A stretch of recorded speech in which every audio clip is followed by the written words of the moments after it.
हाँ, आज हम लोग समझेंगे पूरा बढ़िया से के बारे में, आमाशय के बारे में। कुछ बोलेंगे आमाशय के बारे में, ठीक है ना। आज के पूरा हम बता दिए थे कि मुख्य मतलब कि मुंह में पाचन कैसे होता है। मुंह में 3 जोड़ीदार ग्रंथि होती है, बताए थे ना। कौन कौन होता है? पैरोटिड, सबलिंगुअल, सबमैंडिबुलर, बताए थे। सबका अलग अलग कार्य होता है, ठीक ना। उसमें से लाइसोजाइम एंजाइम होता है जो कीटाणुओं को मार देता है। उसके बाद भोजन हमारा मतलब इसको पूरा डिटेल में बताए हुए हैं। उसके बाद में भोजन ना बोलेंगे, अब बोलस बोलेंगे। क्या बोलेंगे? बोलस। अब बोलस कहाँ एंट्री मारता है? ग्रास नली में। ग्रास नली की पूरे प्रक्रिया बताए थे ना। ग्रास नली क्या है? यह आहार और सबसे दूसरा भाग है, ठीक ना। अब बताओ, यहाँ से चलेंगे तो अब यहाँ पर इसमें संकुचन और शीतलन होता है ताकि भोजन का जाए आराम से जाए, ठीक ना। अब हमारा भोजन कहाँ आ गया था? पूरा ग्रास नली बता दिए थे। इसमें कोई ग्रास नली में कोई भी पाचन नहीं होता है ना। होता है ना। एगो सवाल पूछते हैं, बताओ।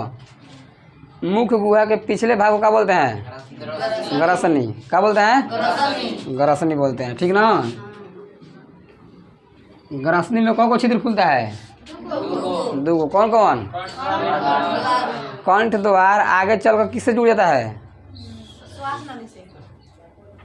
कंठ द्वार श्वास नली से।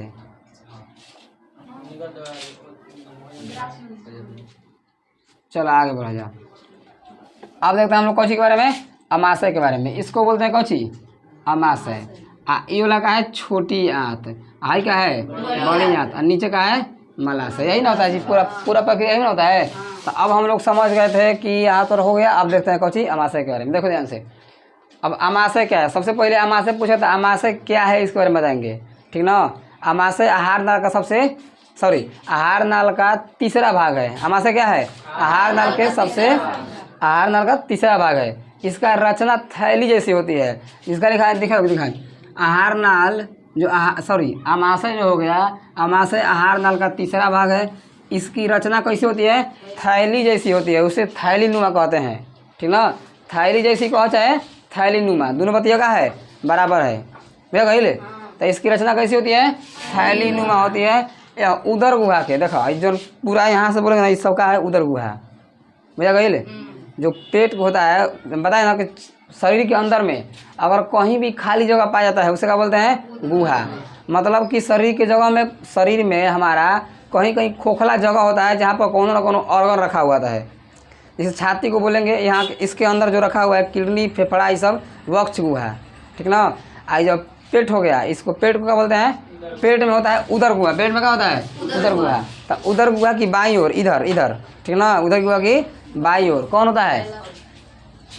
उदर गुहा की बाईं ओर फैला होता है कौन? आमाशय। आमाशय कहाँ फैला होता है? उदर गुहा के बाईं ओर। यहाँ तक कोई दिक्कत, ठीक ना। अब देखो, इसमें भोजन जो रहता है 4 घंटा तक रहता है। अब जो बोलस आया है इसमें कौ घंटा तक रहेगा? 4 घंटा तक रहेगा। जब 4 घंटा रहेगा तबे तो पाचन हुई से बढ़िया से, मतलब 4 घंटा तक रहता है। देखो ना, किसी को जब हम लोग खाना खाते हैं तो खाना खाने के बाद जस्ट भूख लगता है। देखो, भूख का एहसास सही कराता है कि भूख लगा है कि नहीं लगा है, कौन कराता है? यही कराएगा, ठीक ना। तो 4 घंटा तक इसमें भोजन रहता है, कोई दिक्कत? देखो, आमाशय 3 भाग में बटा हुआ है, ठीक ना। आमाशय कब भाग होता है? आमाशय को अध्ययन करने के लिए कब भाग में बांटते हैं? 3 भाग में बांटते हैं। तो इतना बात को हम लोग कहेंगे, पहले पॉइंट याद करेंगे। आमाशय आहार नाल का तीसरा भाग है, ठीक ना। इसकी रचना थैली जैसी होती है। कल बोला जाए, इसकी रचना थैली जैसी होती है, बुझा गई।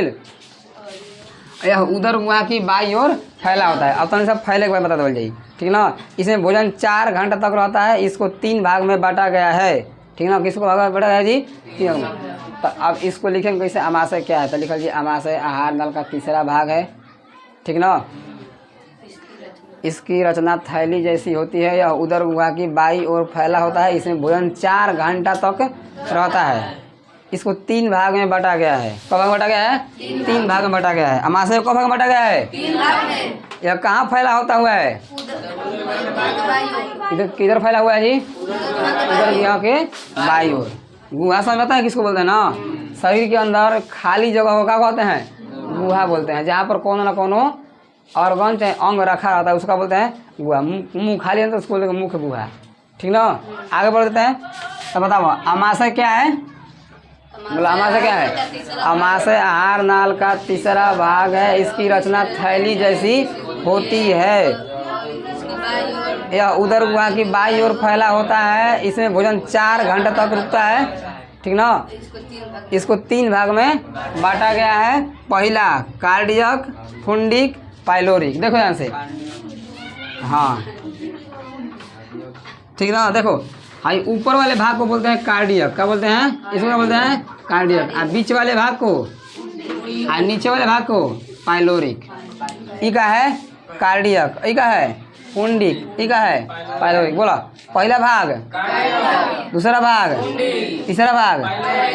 ठीक ना, ऊपरी हिस्सा को बोलते हैं कौची कार्डियक, और निचले हिस्सा को पाइलोरिक, और बीच वाले हिस्सा को ऐसे तो बोल सकते हैं ना बदल बदल के। तो किताब में ऐसे लिखा जाता है कि ऊपर वाले भाग को बोलते हैं कार्डियक, और निचले भाग को, और दोनों के बीच में होता है फुंडिक। कोई दिक्कत है। अमाशय को भाग में बांटा गया है जी 3 भाग में। कब भाग में बांटा गया है 3 भाग में। कौन कौन, कार्डियक, फुंडिक, पाइलोरिक। फिर से बोलो कौन कौन, कार्डियक, फुंडिक, पाइलोरिक। कौन कौन, कार्डियक, फुंडिक, पाइलोरिक। कोई दिक्कत है ना। तो अमाशय क्या है, अमाशय आहार नाल का तीसरा भाग है, इसकी रचना थैली जैसी होती है, यह उदर गुहा के बाईं ओर फैला होता है, यह 3 भाग में बटा होता है। पहले भाग को इसमें भोजन 4 घंटे तक रुकता है ताकि भोजन अच्छे से पच सके। ठीक ना, इसके अग्र भाग, पहला भाग को कार्डियक बोलते हैं, निचले भाग को पाइलोरिक बोलते हैं, और बीच वाले भाग को फुंडिक बोलते हैं। ठीक ना, यही वाले भाग में ऐसी एक मतलब कांट जैसा निकला होता है, जिसे बोलते हैं रुचि बोला जाता है। इसको क्या बोला जाता है, रुचि। खाना नहीं खाने पर यही गड़ने लगती है। ठीक ना, ये रुचि क्या करती है, खाना को रोक के रखता है 4 घंटे तक। ठीक ना, माने ये क्या करता है, भोजन को 4 घंटे तक क्या करता है, अमाशय में रोक के रखता है, ताकि अमाशय में आपको क्या हो जाए, पाचन की क्रिया हो सके। नहीं तो तुरंत ले जाएगा, तुरंत ले घसक के निकल का तो कोनो फायदा होगा। इसमें कब घंटा रुकता है, 4 घंटा तक रुकता है। और जब हम लोग खाना नहीं खाएंगे तो यही का रुचि क्या करने लगी, धीरे धीरे अंदर से चुभे लगी। ठीक ना, गड़ने लगेगा तो पता है भूख लग गया है। आज ना कहा कि पेटवा हमारा गड़ रहा है, पता है कि नहीं। बोलो हाँ, चला आगे देखते हैं। यहाँ तो कोई बात, तो अमाशय का समझ गए 4 भाग में होता है। अब तनी सा अमाशय का तो भाग था, इसको तो पता कि, लेकिन अब समझते हैं कि अमाशय में कौन कौन सा काम होता है।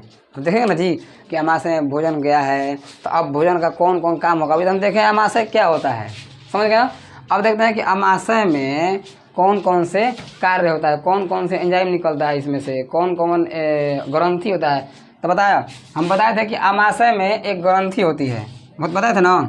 देखो ध्यान से, कौन बोल ही नहीं रहा है, समझ में नहीं क्या होता है, समझ आ रहा है ना जी। देखो ध्यान से, जो अमाशय हो गया, तो ये अमाशय का आंतरिक जो दीवार होता है, दीवार। ठीक ना, आंतरिक दीवार, अंदर के दीवार बना होगा नहीं कुछ से, मतलब आंतरिक परत कहेंगे चाहे आंतरिक दीवार। ये एपिथेलियम कोशिका से बनी होती है। कौन चीज बना होता है, एपिथेलियम। कौन चीज के, तो आंतरिक दीवार किससे बना होता है, इसका आंतरिक दीवार किससे बना होता है, हाँ एपिथेलियम कोशिकाएं से बनी होती है।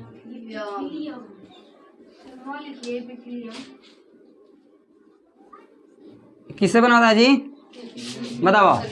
अमाशय का एपिथेलियम, ठीक ना, बताओ। अमाशय का आंतरिक दीवार किससे बना होता है, हाँ एपिथेलियम कोशिकाएं से बनी होती है। कौन सी बना होता है जी, अमाशय का आंतरिक दीवार किससे बना होता है, एपिथेलियम कोशिकाएं से।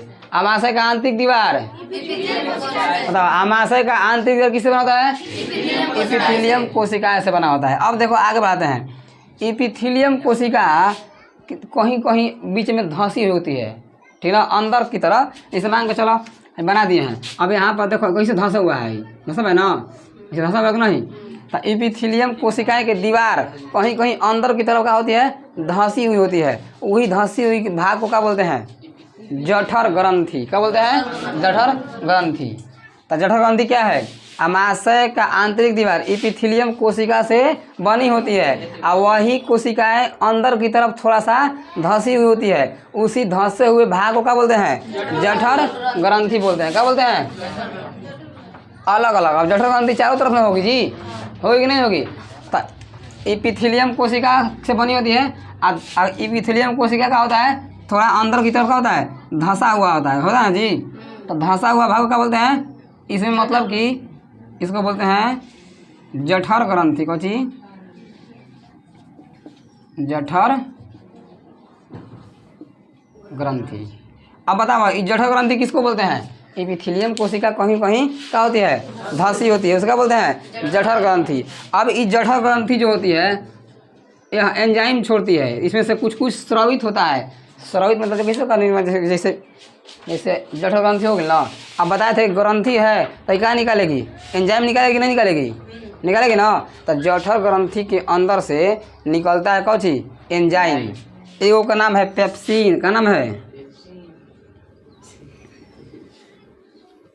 पेप्सिन। एगो का नाम है रेनिन।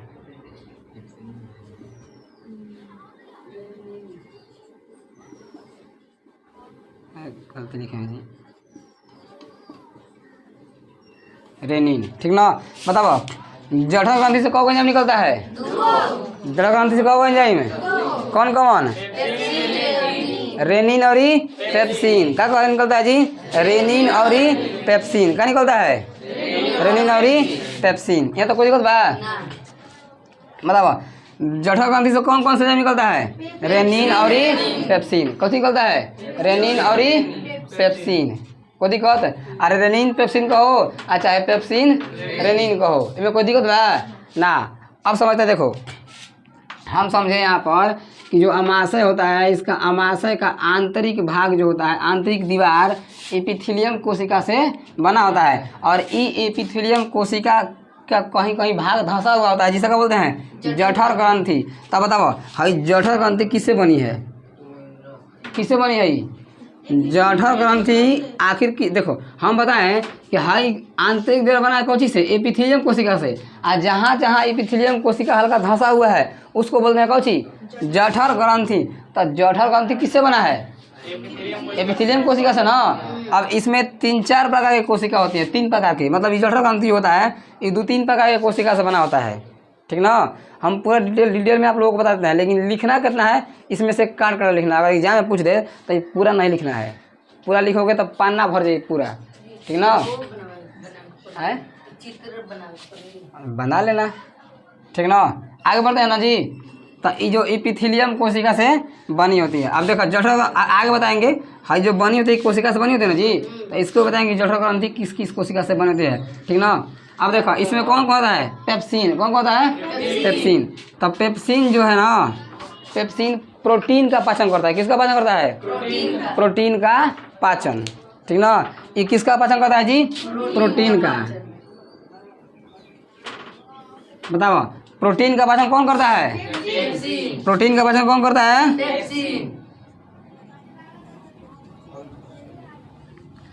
तो बताओ प्रोटीन का पाचन कौन करता है? पेप्सिन। ठीक ना।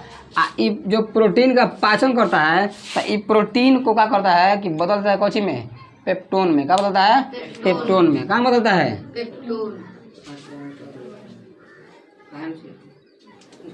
पेप्टोन में बदलता है।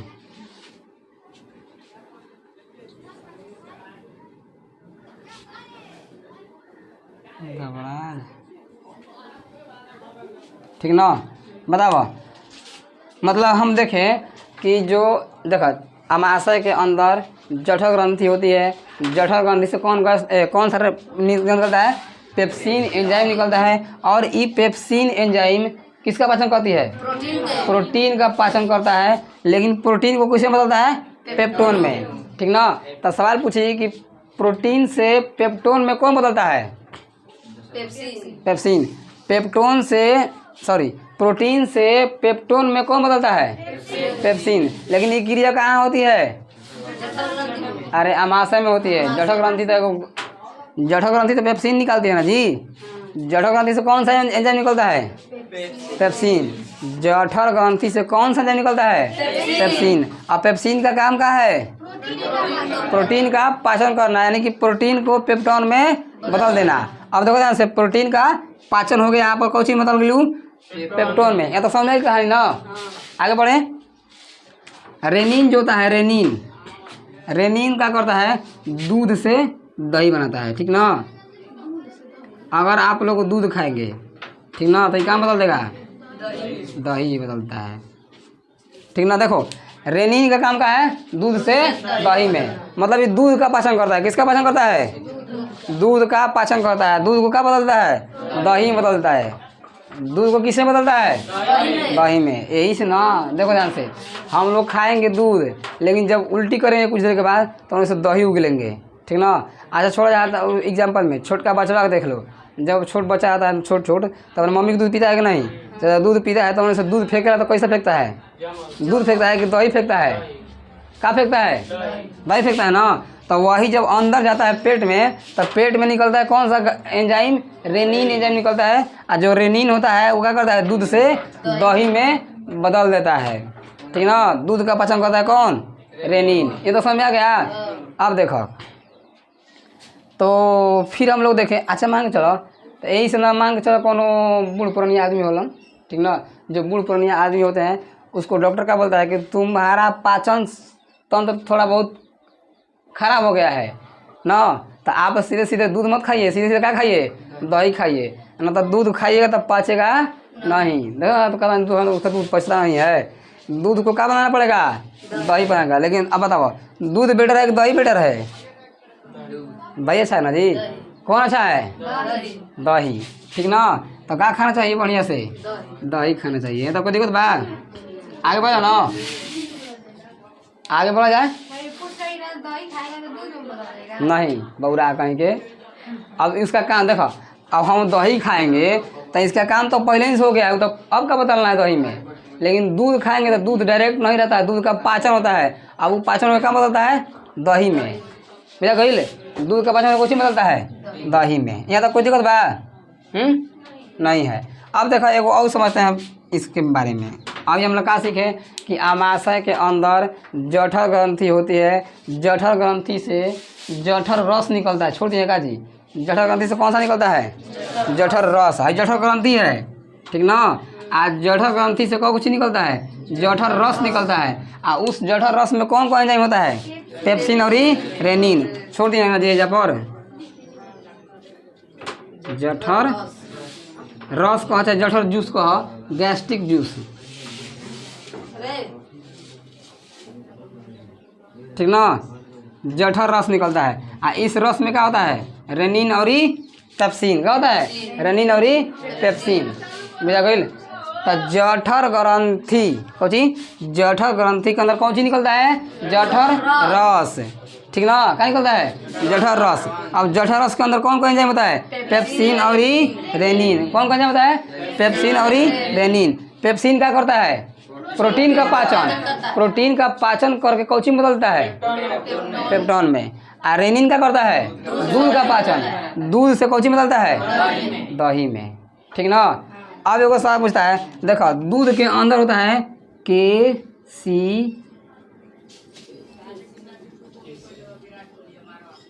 Casein protein. दूध के अंदर क्या होता है? Casein protein. तो अब हम कहेंगे कि केसीन प्रोटीन का पाचन कौन करता है? रेनिन। अगर सवाल पूछेंगे कि रेनिन किसका पाचन करता है? केसीन प्रोटीन का हो, चाहे दूध के कहो चाहे केसीन प्रोटीन के कहो, ठीक ना। तो याद रखना, एक नंबरिया में ये सब क्या करता है? पूछता है, ठीक ना। दूध नहीं देगा। रेनिन किसका पाचन करता है? उसमें दूध नहीं देगा, क्या डाल देगा? केसीन प्रोटीन डाल देगा। कुछ डालेगा? Casein protein. तो दूध का पाचन कौन करता है?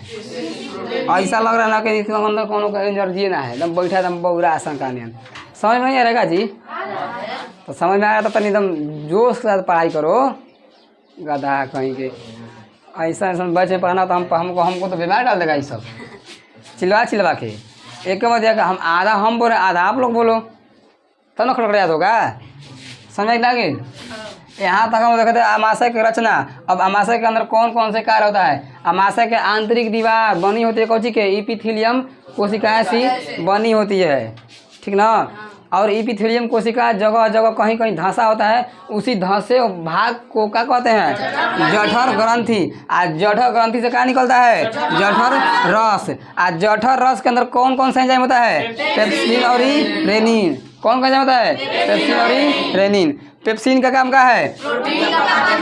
प्रोटीन का पाचन करके उसे पेप्टोन में बदलता है। और रेनिन का काम क्या है? दूध का पाचन करके दही में बदल देता है, ठीक ना। कोई दिक्कत नहीं है, तक आगे बढ़ जाए ना। अब ये क्या हो गया? कंप्लीट। अब देखते हैं तनिषा इसका भी देखो, जठर ग्रंथि का भी क्या होता है? अपना इतिहास होता है, ये कैसे कैसे बनी है, ठीक ना। इसके बारे में थोड़ा सा बताएंगे, एग्जाम में वो नहीं लिखना है, ठीक ना। उतना लिखोगे तो पाना भर जाएगा। अब देखो, अब देखते हैं कि ई आमाशय में, वो पहले ही बताना चाहिए था लेकिन हम बाद में बता रहे हैं। आमाशय में हाइड्रोक्लोरिक एसिड निकलता है। क्या निकलता है? आमाशय से क्या निकलता है? Hydrochloric acid. क्या निकलता है? हाइड्रोक्लोरिक। आमाशय से क्या निकलता है? HCl। इसको क्या बोलते हैं? Hydrochloric acid. क्या बोलते हैं?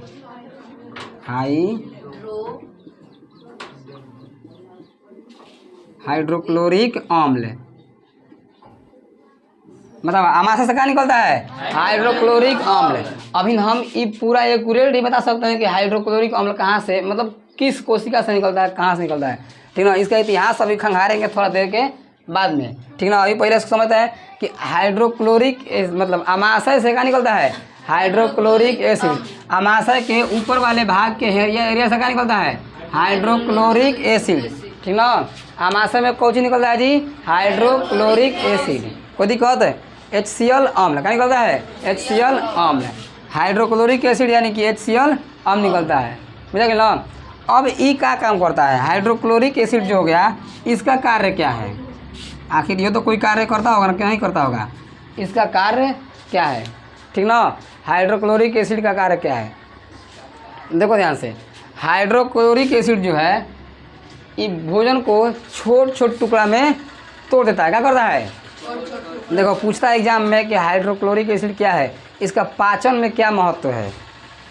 प्रश्न में क्या पूछता है कि हाइड्रोक्लोरिक एसिड क्या है, इसका पाचन में क्या महत्व है। तो हाइड्रोक्लोरिक एसिड कहाँ से निकलता है? आमाशय भाग से निकलता है। कहाँ से निकलता है? हाइड्रोक्लोरिक एसिड हमारे आमाशय में पाया जाता है। अब ये क्या करता है? ये क्या करता है कि भोजन को क्या करता है? पहला इसका काम लिखो कि भोजन को क्या करता है? हाँ, भोजन को टुकड़ों में, मतलब छोट छोट टुकड़ों में, कौन जी?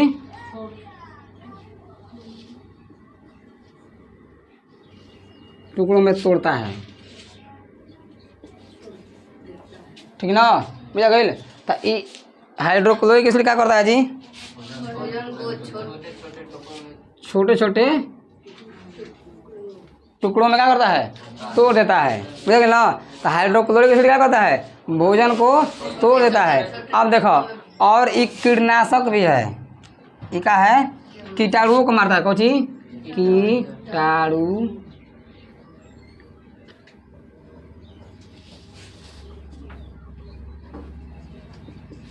कीटाणुओं को मतलब क्या करता है? कीटाणुओं को मार देता है, बुझा गया ना।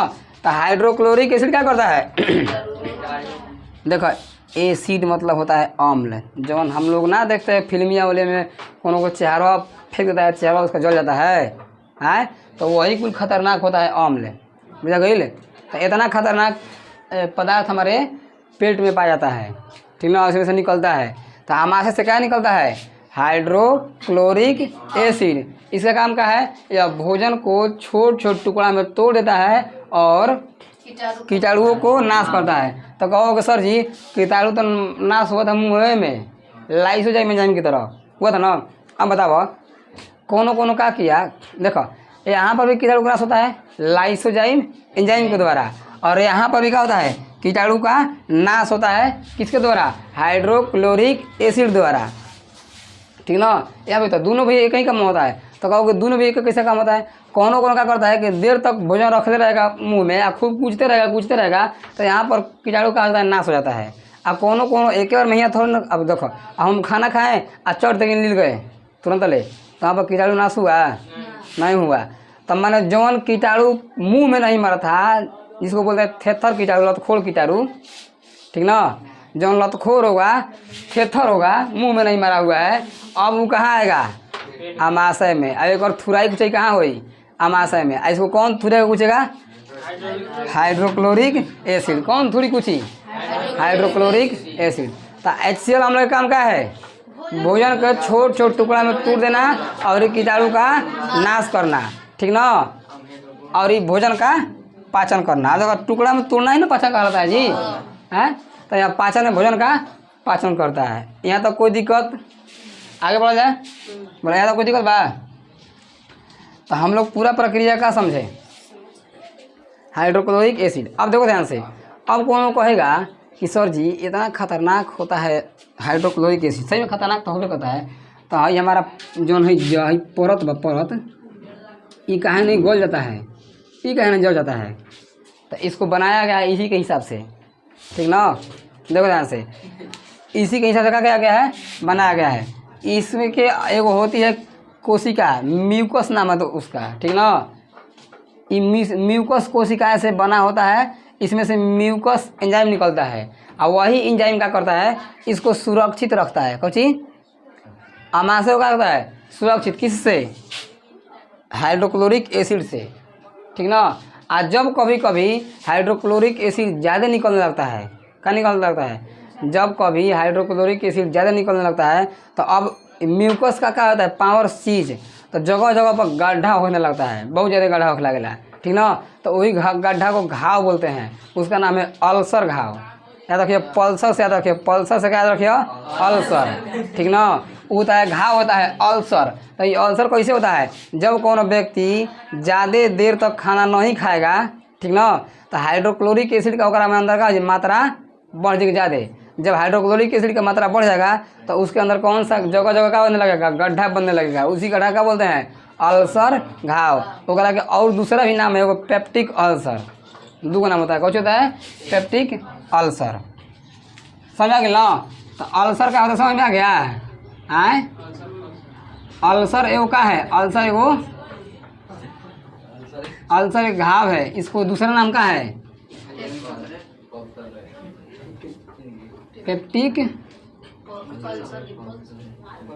Peptic ulcer.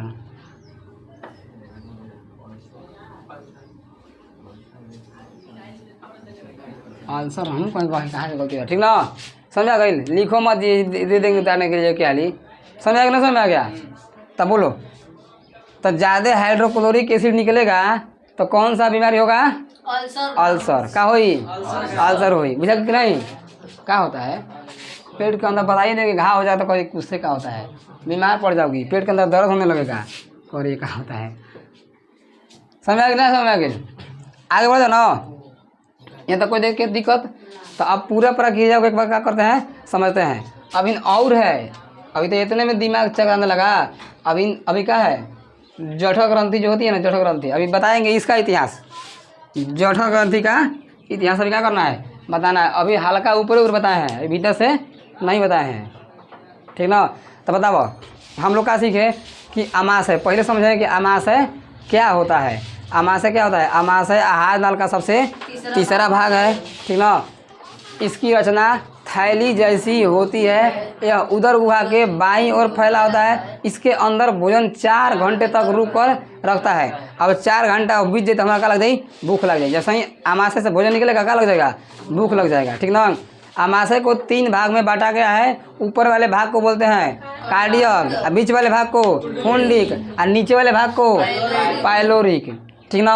अब आमाशय के आंतरिक जो दीवार होती है वो बनी होती है एपिथेलियम कोशिकाएं से। कैसे बनती है? एपिथेलियम कोशिकाएं से। और वहीं एपिथेलियम कोशिकाएं जगह जगह धंसी होती है, उसे क्या बोलते हैं? जठर ग्रंथि। आज ज़्यादा धंस है तो बीमारी हो जाए कौन? अल्सर, ठीक ना। तो वही क्या होता है? जठर ग्रंथि। तो जठर ग्रंथि किसका है? एपिथेलियम कोशिका जगह जगह धंसी होती है, उन्हीं सभी के सम्मिलित रूप का बोलते हैं जठर ग्रंथि। आज जठर ग्रंथि से कौन सा निकलता है? जठर रस। क्या निकलता है? जठर रस। इसको गैस्ट्रिक जूस बोलते हैं इंग्लिश में। ठीक ना। इसको गैस्ट्रिक ग्लैंड बोलेंगे, गैस्ट्रिक ग्लैंड, ठीक ना। अब देखो जठर रस से 2 प्रकार के एंजाइम निकलता है, कौन सा, पेप्सिन, एगो रेनिन। इसके पीछे भी इतिहास है, ठीक ना। अब इतिहास जान के क्या करोगे, छोड़ो ना। इसके बताओ पेप्सिन का काम क्या है, प्रोटीन के पाचन करके पेप्टोन में बदल देता है। रेनिन का काम क्या है, दूध से दही बना देता है, ठीक ना। आगे बढ़ते हैं। दूध के अंदर कौन सा प्रोटीन होता है, केसिन प्रोटीन। इस सबको याद रखना है, दूध के अंदर कौन सा प्रोटीन, केसिन प्रोटीन। अब देखो आगे बढ़ते हैं। आमाशय के अंदर हाइड्रोक्लोरिक एसिड होता है, ठीक ना। कौन होता है, हाइड्रोक्लोरिक एसिड। आमाशय के अंदर कौन होता है, हाइड्रोक्लोरिक एसिड। अब ये हाइड्रोक्लोरिक एसिड का होता है, भोजन को छोट छोट टुकड़ा में तोड़ देता है और यह कीटाणुओं का नाश करता है। हैसम को सकते भोजन को अम्लीय बनाता है, कुछ बनाता है भोजन को अम्लीय। अब बताओ अम्ल संगे घोरा जाएगा तो भोजन में क्या होगा, अम्लीय। इतना खतरनाक, बहुत ही खतरनाक होता है ये, ठीक ना। अब पेट को आंतरिक दीवार से हाइड्रोक्लोरिक एसिड से कौन रक्षा करता है, म्यूकस कोशिकाएं, ठीक ना। इसके आगे थोड़ा सा बता देंगे अब, ठीक ना। म्यूकस कोशिकाएं। एक बहुत सारा पूछता है कि हाइड्रोक्लोरिक एसिड जो होता है किस कोशिका से निकलता है, ठीक ना। तो ये निकलता है अम्लजन कोशिका से। इसका इतिहास को बताएंगे बढ़िया से, ठीक ना। थोड़ा सा जठर ग्रंथि का इतिहास अलग से बताएंगे। अभी हमको इतना अगर पूछ देगा एग्जाम में 5 नंबर में पूछेगा ना, तो आमाशय के बारे में इतना कार्य हमको क्या करना पड़ेगा, लिखना पड़ेगा। 11 में से हल्का फुल्का अपना से काटियो देंगे ना तो कोई दिक्कत नहीं आएगा, ठीक ना। अगर पूरा प्रक्रिया लिखने लगोगे ना, देखो पढ़ना एगो अलग बात होता है, ठीक ना, लेकिन एग्जाम में क्वेश्चन लिखना एगो अलग बात होता है। हम लोग पढ़ाई करते हैं ना, सुनो पर ध्यान से, हम लोग पढ़ाई करते हैं तो उसको समझते हैं पूरा प्रक्रिया की होता क्या है, पूरा प्रक्रिया समझ जाते हैं।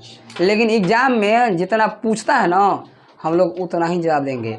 जिस स्टाइल से पूछेगा ना उसी स्टाइल से हम लोग क्या करेंगे, जवाब देंगे।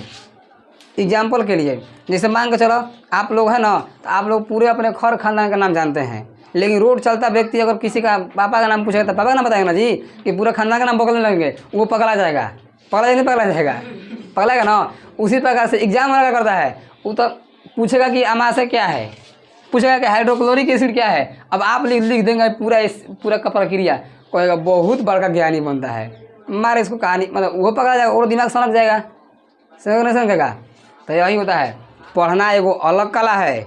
पढ़ करके हम पूरी प्रक्रिया को समझते हैं कि कहाँ से क्या होता है, और जब समझ जाएंगे ना बढ़िया से, तब जो पूछेगा ना उसको क्या करेंगे, लिखिए देंगे। हम पूरा समझाए ना, अब इसे बताएंगे कि बताओ दूध का पाचन कौन करता है, रेनिन। अब पूछेंगे दूध का पाचन कहाँ होता है, आमाशय में बताना जी। अब दूध का पाचन कौन सा एंजाइम करती है, एंजाइम रेनिन है, कहा कहेंगे है क्या हो, रेनिन। दूध के अंदर कौन सा प्रोटीन होता है, केसिन प्रोटीन। तो हम लोग समझ जाएंगे, लेकिन एक सवाल अलग अलग ढंग से पूछेगा तो अलग अलग ढंग से क्या करेंगे, जवाब देंगे, बुझा गई। तो अब एक आगे हम लोग क्या करेंगे, कल समझेंगे, तब तक क्या करो छाप लो।